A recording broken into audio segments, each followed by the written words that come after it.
Hello and welcome. In this video, I wanted to take a look at an Adeptus Mechanicus list that did something rather interesting. Though what it did wasn't necessarily groundbreaking, I do think it shows that there's a lot of room to innovate, even if it's in a minor way, as there's a lot of room to kind of experiment with some of the units that you include within a list.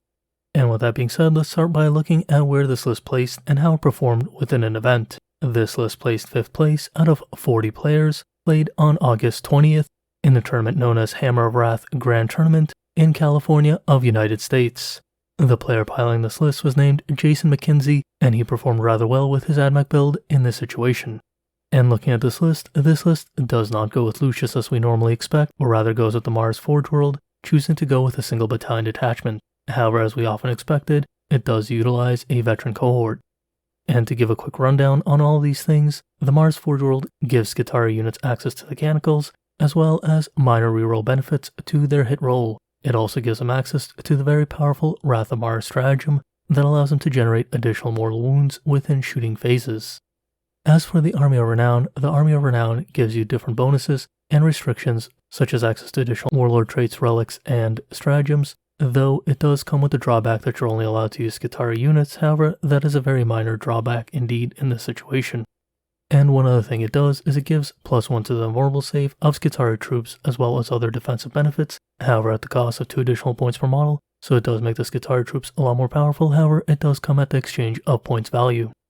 Anyway, let's start by looking at this list, and as all battalion detachments do, this list begins with its HQ choices. The first HQ choice is the Skitarii Marshal, and as this is a Skitarii veteran cohort, the Marshal is the warlord of this army. The Marshal has been given both a trait and a relic, both being from the Skitarii veteran cohort supplement. The trait and the relic that the Marshal has been given is the Cantic Thrallnet, which is very popular as it allows him to activate an additional Doctrina for a selected unit on the battlefield.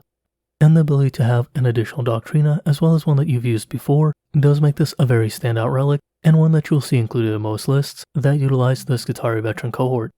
I'll also say this is probably a relic that I really hope that they make more generic within the future after the Skitarii veteran cohort rotates out of popularity, as I do think it adds quite a lot to the army, and I think it's something that is very fun to use when playing a Skitarii army.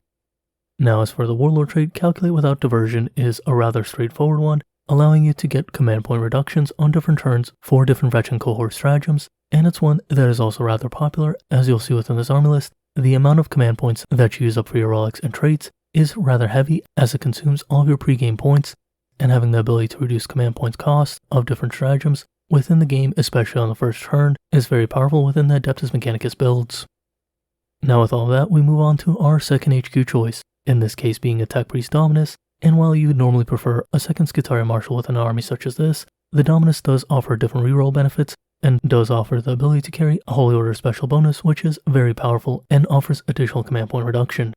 And you'll see in this list, as with many Skitarii veteran cohorts, it does really utilize those Holy Orders to great effect. In this situation, the Dominus has been given the Magi Holy Order, which gives 2 to the advance roll, as well as being able to go into its secondary ability and give additional hits when an unmodified hit roll of 6 is rolled.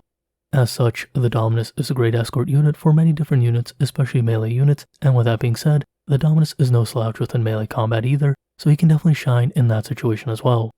As for his loadout, he's been given a rather basic one, and being equipped with a Macro Stubber and a Volkite Blaster. Rather standard allocation for a Dominus, and nothing really that special.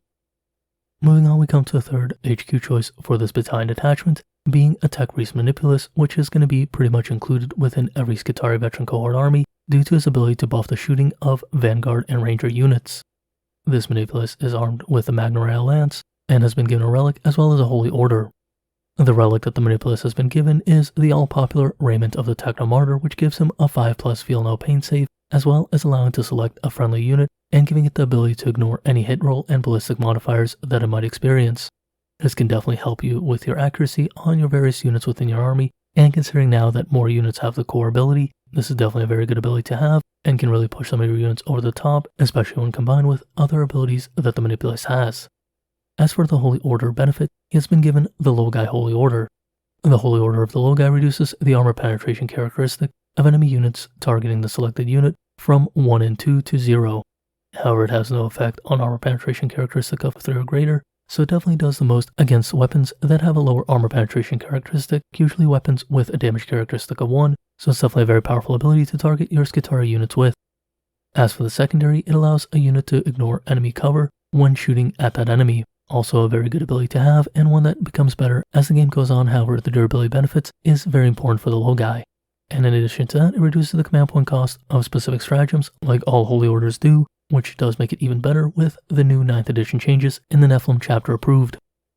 Now finally, this list wraps up its HQ choices with a non-force organization slot, which is a techno-archaeologist using the Brotherhood of the Cog. Do not occupy an HQ slot, but give you the ability to include an additional tech priest that can carry an additional Holy Order benefit. In this case, the techno-archaeologist has the Artisan's Holy Order benefit, and this allows a selected unit to charge and shoot in a turn which it fell back on its primary benefit, as well as giving +1 strength to range attacks on its secondary benefit, and on top of that, it has a very important reduction to the weapon stratagems of the Admech forces, which will let you utilize things like Galvanic Volley and enriched rounds a lot sooner within the game than you did previously, and that can be very important for an alpha strike that you're playing against your opponents in certain situations. Not only that, but do remember the techno-archaeologist can benefit things outside of the Cataphrons, so he can enable things like a unit of Rangers or Vanguard to perform an action in the same turn which they fire their weapons without failing that action. This can really help you out depending on which secondary objectives you choose for any given mission, as all of a sudden you free up some of your big blocks of Skitarii to perform an action and then still fire within the same round. This can be very devastating considering that an army like this is going to utilize large blocks of Skitarii units. With the HQ choices covered, we can move on to the troop choices of this army. This army includes 3 different troop choices, which is rather minimalistic, but the troop choices includes are very powerful indeed.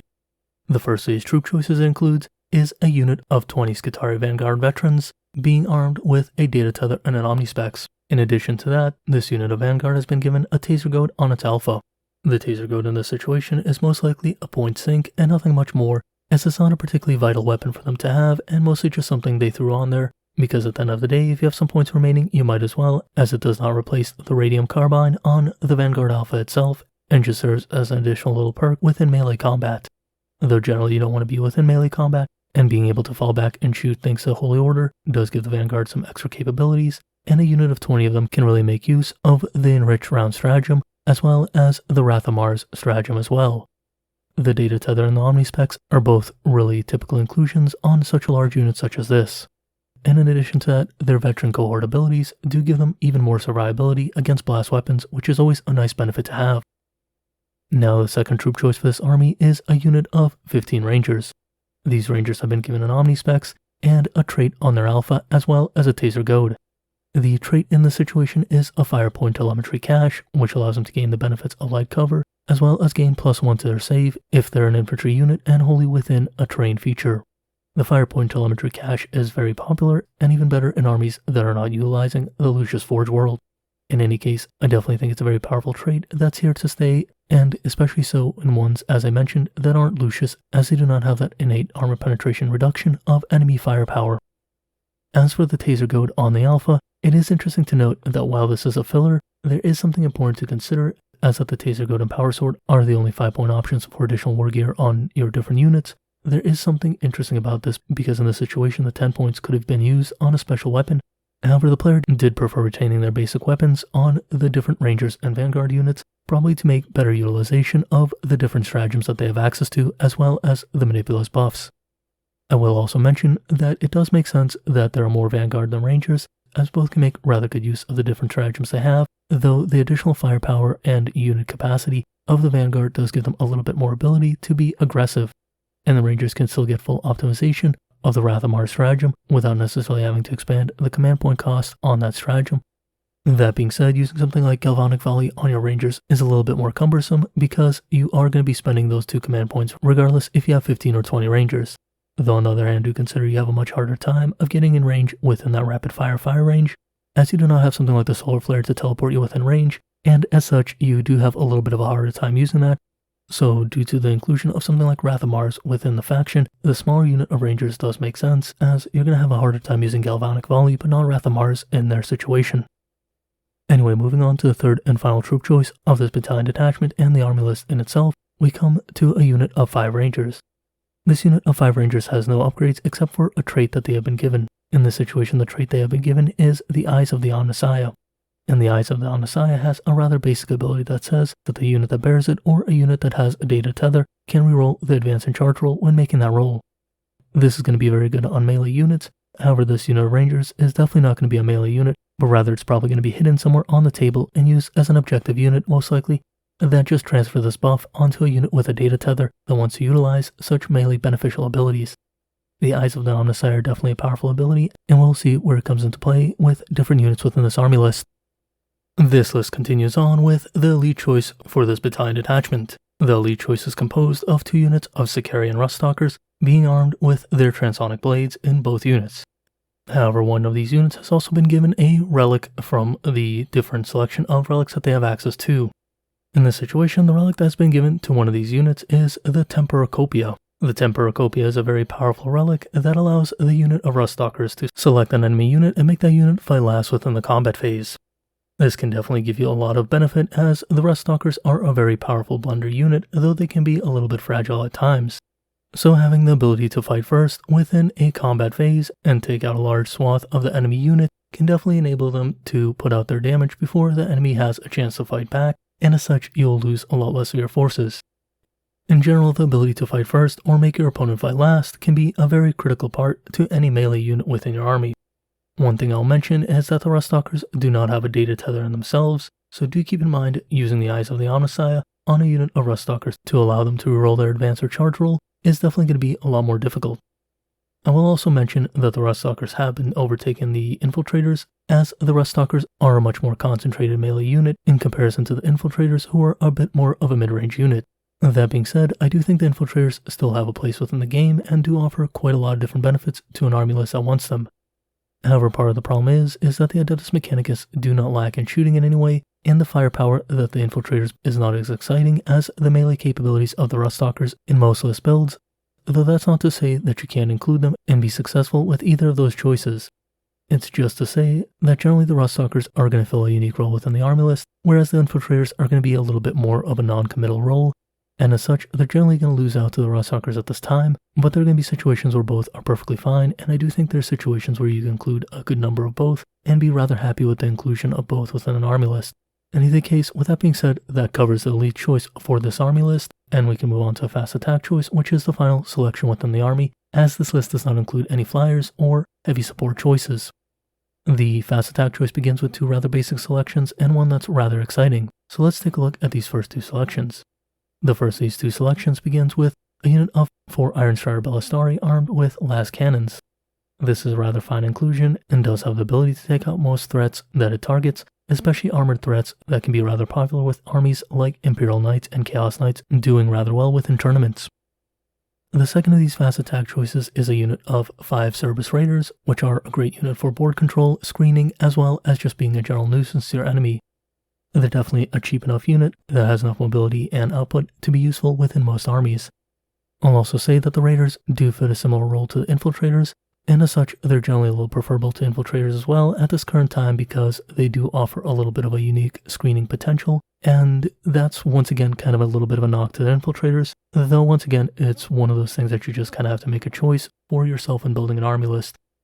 I'll also say it's kind of interesting that this list doesn't include any sterilizers, as sterilizers are definitely a good mid-range firepower unit that can deep strike onto a board and has quite a lot of mobility in itself. So we'll say that's very surprising that this list didn't include.